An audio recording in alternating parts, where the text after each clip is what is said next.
And we're back with Where Great Things Happen. And I'm your host, Van Erickson, along with the other host, Dr. Webb, the president of our university.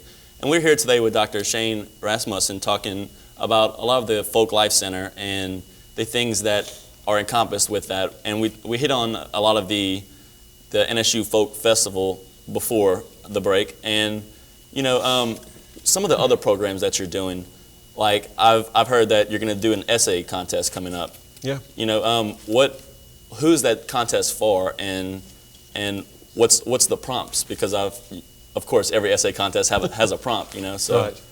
Well, this is our second year with the contest. We inaugurated that last year with the College of Liberal Arts, and what we wanted to do with that, I read online somewhere about how some school had done some sort of essay contest. What does it mean to be Southern? And that seemed like such a great prompt. But I had an idea, which is I wondered if there were things that were individual to Louisiana, because I'm sure there would be. Mm-hmm. And I wanted to know what these young people around the state thought about Louisiana.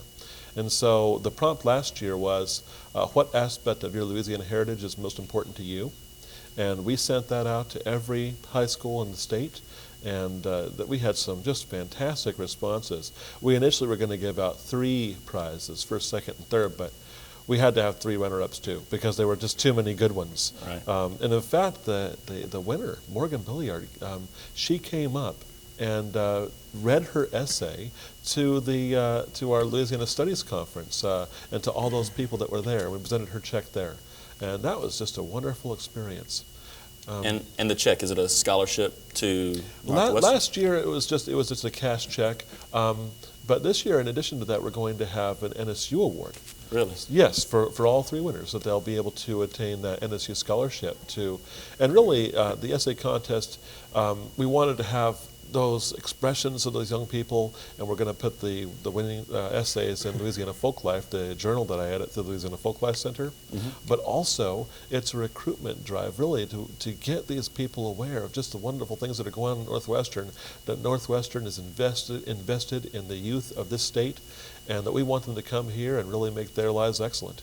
Right. And Dr. Webb, I'm sure you're appreciative of this recruitment drive that they're doing with this essay contest. Very much. Well, it just it meshes real well with our national writing project, and this is a project in which we send teams of faculty out into schools, elementary, middle, and high schools, and work with teachers, work with students, encourage teachers to pursue graduate work at the university, encourage students to attend college here.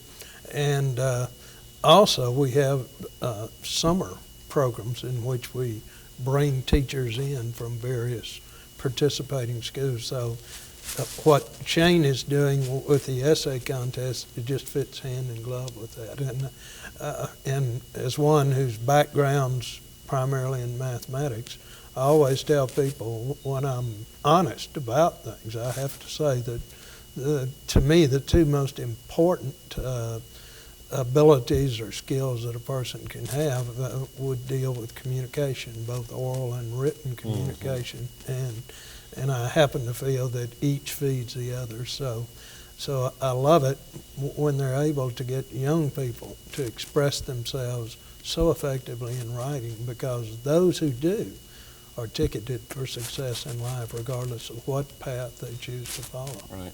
Wow, I wish I would have heard about this when I was in high school, that's for sure.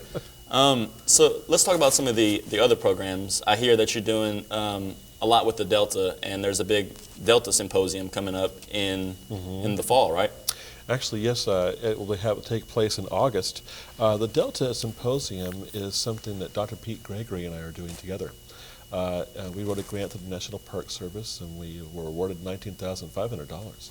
And with that kind of money, we're able to bring people in from throughout the Delta to come in and talk about the cultural changes that we're seeing in the Delta, because scholars kind of need to know where to work next, what kind of changes have been made culturally so that they're able to most effectively work.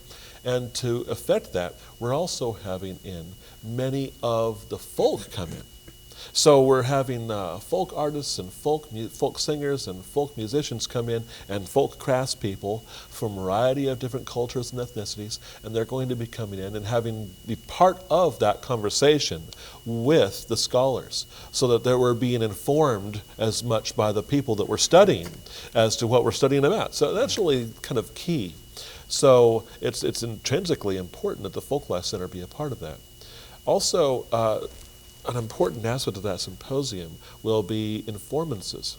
An informant is something where a folk artist presents their music or storytelling or whatever that might be, and in between those tellings of those songs, they talk about their craft and the significance and the cultural significance of that craft. And we're going to have 2 or 3 informances throughout the symposium in the evenings, and we're hoping that the general public will also be invited and can come to those free informances to take part in that. Wow, that's great. And that'll also be a great thing for the Natchitoches community here. Oh, yeah. Especially Northwestern. So how do you feel about the symposium going on? Do you think it'll draw people in and get people interested in more of the Folk Life Center and the Delta itself? Well, it certainly has the potential to draw people from a wider region throughout the part of North Louisiana that we serve and that other schools serve, for that matter.